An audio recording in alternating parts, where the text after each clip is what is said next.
Morning, everyone. This is day 2 of working on the 92. Of course, this is day of many. But January 27th at 10 after 12. I've been at this for about 10 or 15 minutes today. Unfortunately, we got a lot of snow.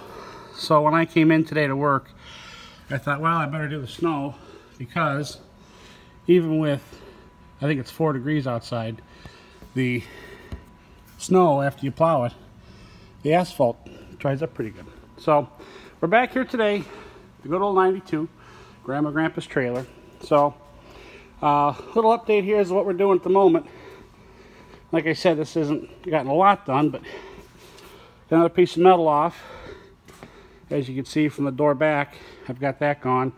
I really can't, I guess I'm afraid to do anything here because it's such a short section that I'd have to pull out. I don't want to fool with that fender skirt as it's very old and so it's brittle.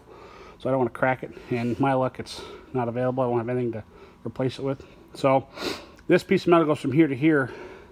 So you can see the pinstripes down. It's the same thing from there to there. So this, I'm going to say, this will take care of it. Now what I've done in the past, and I picked this up years ago at a dealership I worked for, they were doing something very similar, as they took off the bottom metal around the trailer. Of course, the walls weren't shot like this. Now you can get a real good idea with some good light as to what the outcome of the leak was. Most of it was here, and then across there, and then obviously, like I said before yesterday, the door. So I've got this 2x4. You can see the 4 screws there. This is screwed into some solid wood. It's still in good shape. It's not all rotted out. All right, and then I also have one on this side. Now this side's got a much longer stretch of the metal from the wheels back. So you can see how this one's kind of pulled out of the, what we call the S-lock. And this is why they call it an S-lock, because it's shaped like an S. So the bottom piece of metal slips into that little slot right there, between that loop in there, and that's what secures them in. And some units, if the piece of metal is shoved in too tight, if it's a southern coach like Arizona, Texas, Southern California, things like that, the metal won't be able to expand and contract. So when you shove your siding up into there, if you ever do something like this, I want to say it's 1/8 of an inch gap. You shouldn't be all the way to the end here. You should be down just a hair. I mean, usually when you stick it in, it just kind of stops, but maybe a slight light tap. You can kind of see it there better, a little better, how big that S-lock is. But what I did is I pulled it out of the upper S-lock here, and I have another scrap piece of 2x6 there. Same thing, screwed to a good piece of wood. The wall here, all up above, is all in good shape. Like I said, most of the damage is, you know, obviously you can see the wall, the bottom of the wall here from here back is in good shape from that 2x6 back. So, and then obviously the rest of this bottom here is all shot. And then the bottom of the wall here is actually gone. So the back wall here extends down. This is the end of the floor right here. The side wall sits on top of it, ends there, and the back wall extends past that, butts up to it. Is that a good thing? I guess I can't even answer that, to be honest with you. I mean, the idea is, if you think about it, if this wall extends past the floor, in theory, if it wasn't for the paper, because the paper here, see how bad that is? The paper wraps up around the side. This wraps around the side here. If it wasn't for the paper, anything that would have leaked in this wall could have ran down and out of the wall and just damaged the wall.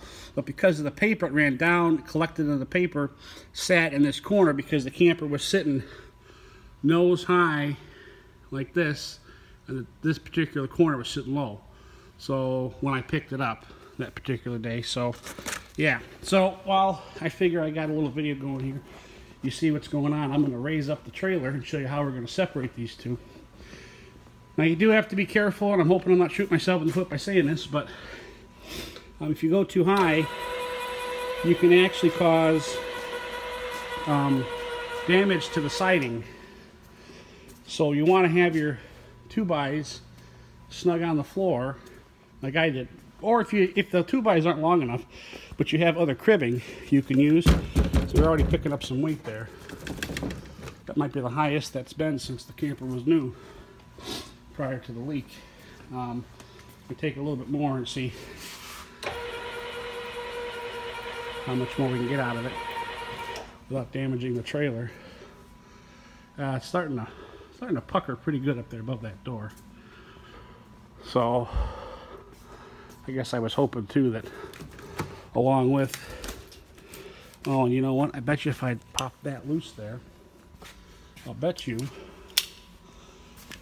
this would separate better. Good old pocket knife. I don't know how much of it, well, see, that's how bad the floor is. This is just what's between the floor and the wall. Or the decking, you know. So, and I am aware that it ain't doing much, so I'm not real concerned, but I figure this way, at least I can get them to separate a bit more.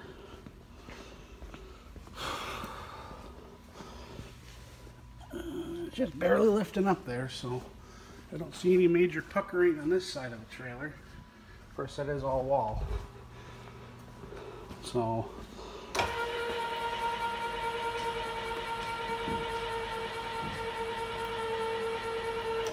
hear it groaning a little bit. See what this side here looks like. Starting to separate a little bit.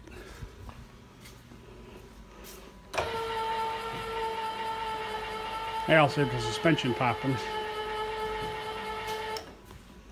along with the siding. The siding is going to creak a bit with this. Plug in my charger. Between the lights and everything else, we are putting out some. We are pulling off of that battery pretty good. So, how's it looking? Well, yeah, we got a halfway decent separation going there. It's pretty good. And again, if I pop those straps loose, I'm sure this wall will separate more too. But this side over here, how's this side look? A little bit. Not a lot, but a little bit. So, alright. See you in a bit.